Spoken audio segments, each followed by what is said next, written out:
చెక్కు చెదరనటువంటి రథం ఒకటి ఉంది అర్జునుడి దగ్గర. కాబట్టి అటువంటి రథం అర్జునుడికి ఉంది కాబట్టి అదొకటి అర్జునుడికి ఎక్కువ. ఇక అటువంటి గొప్ప విషయాలలో ఇంకొకటి ఆయన దగ్గర ఉన్నటువంటి గుర్రములు.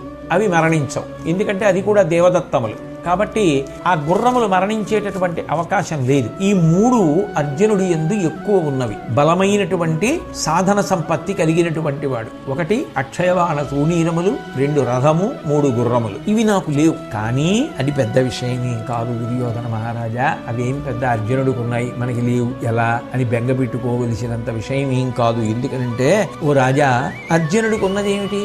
అక్షయబాణ తూణీరం. ఎన్ని తీసినా తరగకుండా వస్తుంటాయి. నేనేం చేస్తాను?